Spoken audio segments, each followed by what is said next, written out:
नमस्कार दोस्तों, चंद्र ग्रहण लग चुका है और चंद्र ग्रहण का सूतक काल 9 घंटे पहले ही लग गया था। इस बार ग्रहण भारत में दिखाई दिया। यह चंद्र ग्रहण रात 11:30 बजे आरंभ हुआ और इसका समापन देर रात 3 बजे के आसपास हुआ।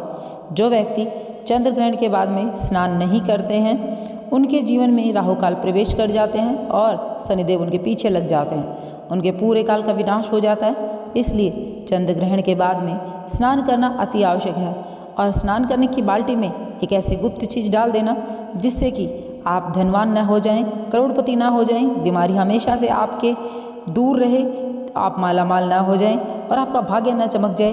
तो हम आपको यहाँ भरोसा दिलाते हैं, आप जहाँ भी जाओगे धन की देवी माता लक्ष्मी आपके सदैव साथ रहेगी। बस आप स्नान करने की बाल्टी में ये गुप्त चीज़ डाल देना। यह जो भी टोटके हम आपको बताते हैं रावण संहिता से बताते हैं। रावण ने भगवान को वश करने के लिए, अपने देवताओं को वश में करने के लिए बहुत सारे टोटके बनाए हैं, लेकिन हम वश में नहीं करेंगे, हम आराधना करेंगे। आपको हम बताएंगे कि ग्रहण के दौरान कैसे आप स्नान करें और कब स्नान करें, किस समय स्नान करें ताकि ग्रहण का प्रभाव आपके जीवन पर ना पड़े। ग्रहण में नहाना अति आवश्यक है, लेकिन कब नहाना चाहिए यह हम आपको आज की वीडियो में बताएंगे। आज का वीडियो बहुत ही सुंदर है, इसलिए अंत तक बने रहना और एक लाइक जरूर कर देना। हाँ, कमेंट बॉक्स में अपनी राशि भी डाल दीजिएगा।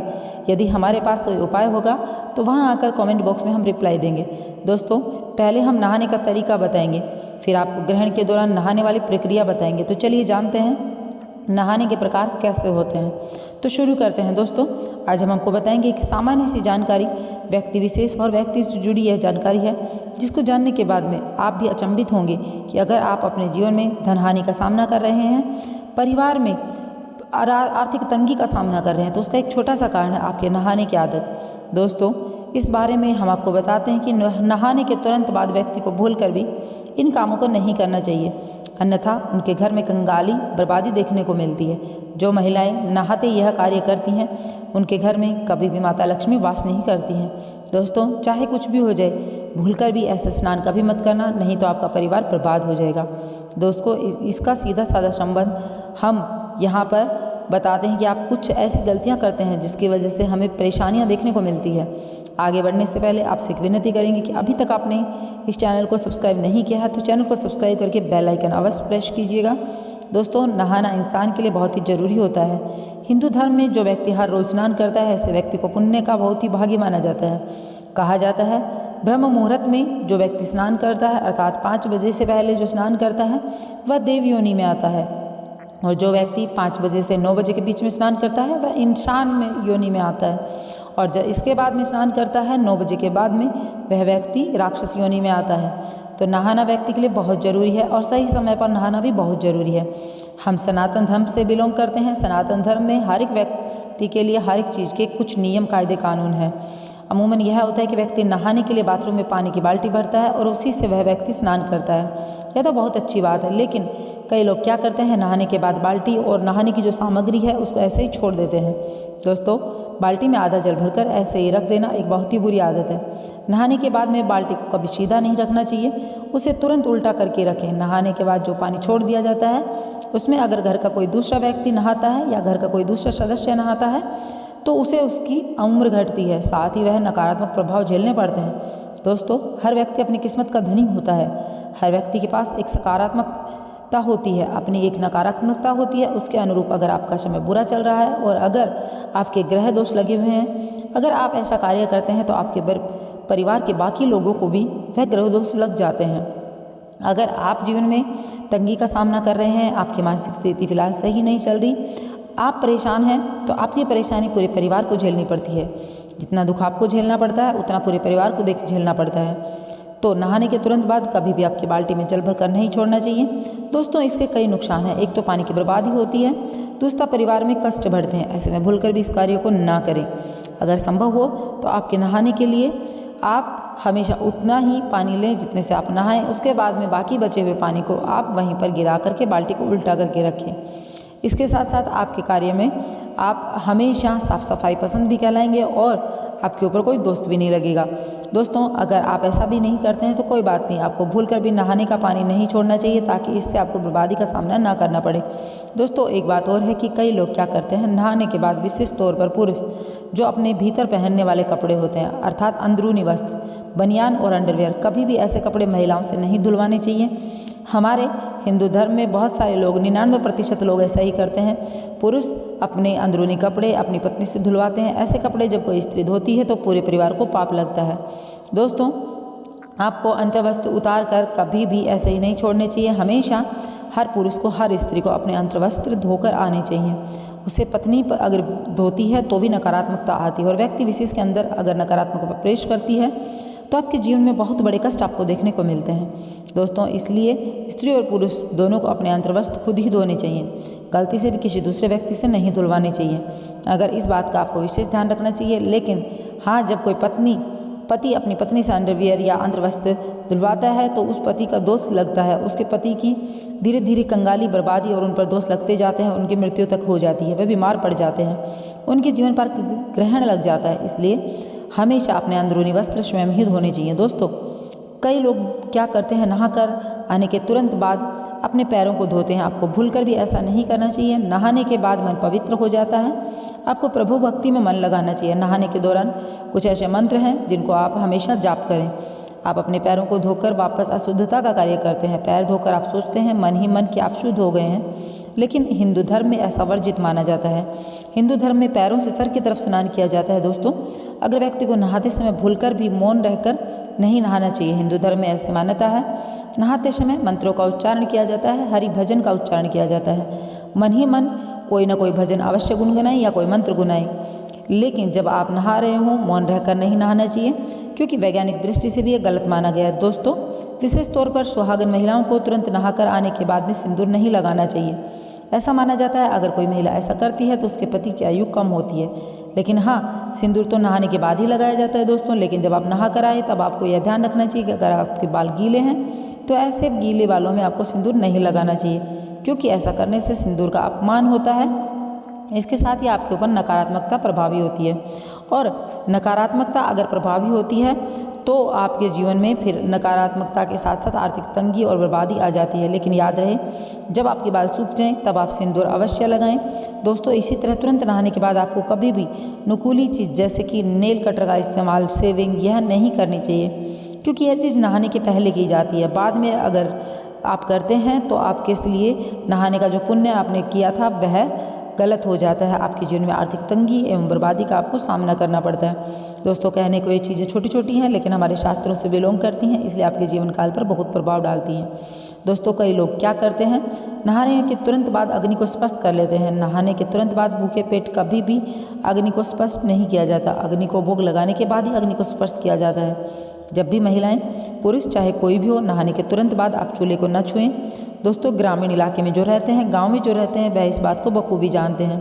आपको क्या करना है, कुछ भी दाना या फ्रूट खा ले सकते हैं, उसको खाकर उसके बाद आप चूल्हे को, अग्निदेव को हाथ जोड़ने के बाद, माता अन्नपूर्णा से प्रार्थना करने के बाद छू सकते हैं, ताकि आपके घर और आपके परिवार के लिए सदैव मंगलकारी कार्य हों। आपको नहाने के तुरंत बाद चूल्हे को बिल्कुल नहीं छूना चाहिए। महिलाएं जो हैं वो क्या करती हैं, नहाने के तुरंत बाद श्रृंगार आदि कार्य करती। हिंदू शास्त्रों के अंदर इसे वर्जित माना गया है कि श्रृंगार, तो आप कहेंगे कि श्रृंगार तो नहाने के बाद ही किया जाता है, तो आपकी बात बिल्कुल सही है। लेकिन नहाने के तुरंत बाद आपको सबसे पहले अपने बालों को सुखाना चाहिए। अगर आपके बाल खुले हैं तो इसे आप बांध लें।